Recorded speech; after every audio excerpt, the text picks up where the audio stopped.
This is Lisa from Mobile Tech Review, and this is the MSI Summit E16 Flip. So, a lot of you know MSI is a gaming laptop manufacturer, and those of you who follow them know that they've been making mobile workstations for several years, which is certainly a natural crossover because you're still talking very powerful laptops with dedicated GPUs and fast CPUs and all that, right? So, they've also been getting into business laptops of various form factors, including one that you don't see many of. So, this is a 16-inch convertible with NVIDIA RTX graphics and a very bright IPS 16 by 10 aspect ratio QHD plus display supporting pen and touch. If that sounds interesting, keep watching because we're going to look at it now. Now, there aren't many direct competitors in the oversized convertible Windows laptop market. The HP Spectre X360 16-inch could be one. It has an H35 CPU and an OLED display option, which is certainly intriguing. ASUS makes a few models as well, but really not a lot of them. And I'm not sure. When we first saw laptops like this several years ago, everybody was like excited because for people who are buying these for art, illustration, that sort of stuff, wanting a bigger screen was a thing. But then people realized that these are also kind of big and heavy too. So this is 2 kilograms, which is 4.4 pounds. So you're talking a heavy load. You're definitely going to be using this as a tablet on a desk or on your knees or something like that.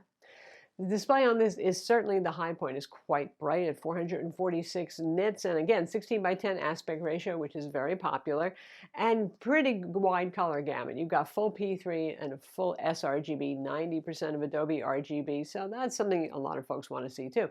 2560 by 1600 resolution. It is quite glossy. It supports pen and touch, and the pen, we have an MSI pen that they sent along with this. I'm not sure if it's included or not. It's Microsoft Pen Protocol 2.0, otherwise known as N-Trig technology, and it's certainly adequate for taking notes. It wouldn't be my first choice for fine art kind of stuff, for those of you who are, well, digital artists. The line quality isn't superb compared to the best options out there, like Surface Laptop Studio or an iPad Pro and an Apple Pencil, that sort of thing, or Wacom Cintiqs. But it certainly gets the job done for those who have to do photo retouching and, again, for note-taking. Performance on this is confused, shall we say. So we have NVIDIA RTX graphics, RTX 3050 on our model. You can also get a 3050 Ti. That's pretty good for this class of machine, but then it's paired with a Intel Core i7 11th Gen 4-core Ultrabook CPU, the 28-watt U-series CPU.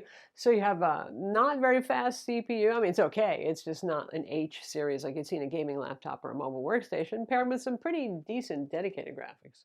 So this kind of reminds me of the whole feeling torn a bit when it came to something like Surface Book, which did the same thing. You had a Ultrabook CPU, but decent mid-range, upper mid-range graphics inside. So you know who you are and what you need to do, right? So for those of you who are doing Adobe Premiere, the GPU is going to help, but also a faster CPU would help. If you're doing Photoshop, this is perfectly adequate, and the GPU acceleration is certainly a welcome thing. And Photoshop doesn't really need a lot of CPU power, and even today's Ultrabook CPUs are quite strong performance for 2D artwork. If you're doing Blender, it depends on which render engine you're using and what sort of stuff, you know, because some can use the GPU, some can use the CPU. Again, those of you who are pretty experienced in that stuff will know what it is you're looking for. Just keep in mind that it is a little bit of a parts mismatch, which is something that we do see sometimes in convertibles, particularly the larger ones.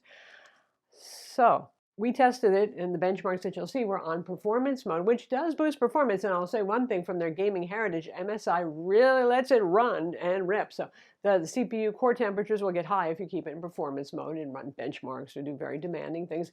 And the fan noise will be quite audible. It'll remind you a little bit of a small gaming laptop. If you put it in balance mode, it's much quieter, and the performance is still pretty good on this. So probably most people are going to want to go with balance mode versus performance mode just for the heat and the noise.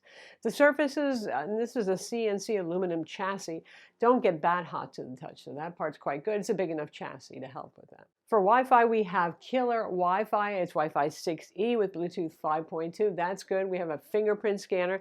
The keyboard on this is interesting. It does have a number pad, but it's kind of a small number pad because this 15 to 16-inch size laptop, you know, it's not that much room for it, and they didn't want to make the other keys smaller, which is understandable. And the right shift key is truncated. The arrow key, up arrow, is to the side. So for those of you who might have trouble adjusting to that up arrowing instead of hitting the shift key, you'll adjust. The keyboard is backlit in white. It has decent tactile feel, a little on the soft side. So for those of you who like resistance and crispy keys, not so much, but the key travel is pretty good.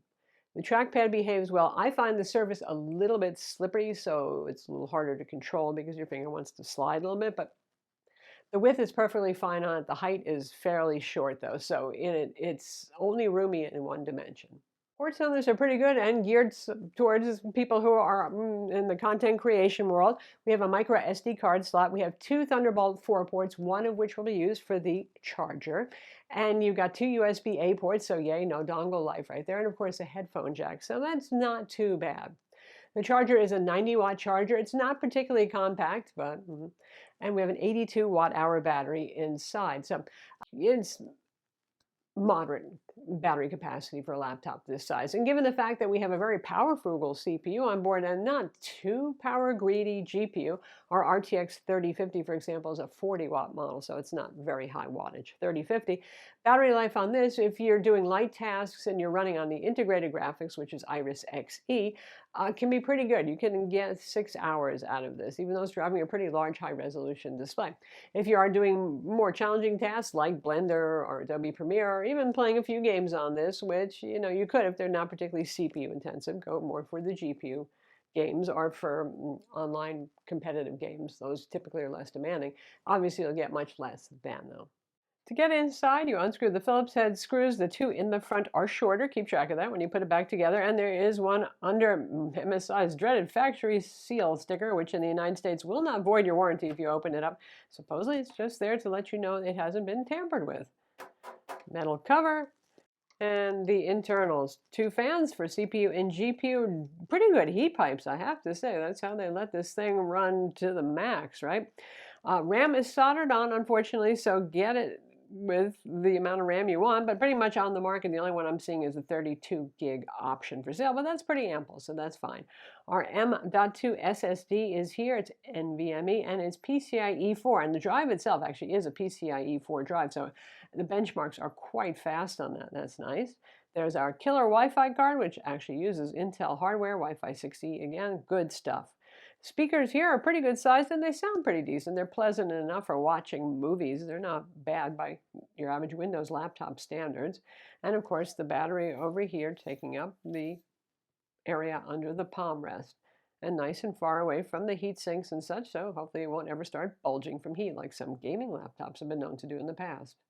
So that's the MSI Summit E16 Flip, a very large convertible Ultrabook with reasonably powerful dedicated graphics. As you might imagine, that's an interesting and unique combination. Got a touchscreen, got a pen support, so I don't think there's a super lot of people looking for this sort of laptop, but there's probably enough of you out there that are, and if you are, well, it's a solid choice. A kind of pricey one, though, at $2,000 to $2,300. I'm Lisa from Mobile Tech Review. Be sure to subscribe to our YouTube channel for more cool tech videos and thumbs up if you like this vid.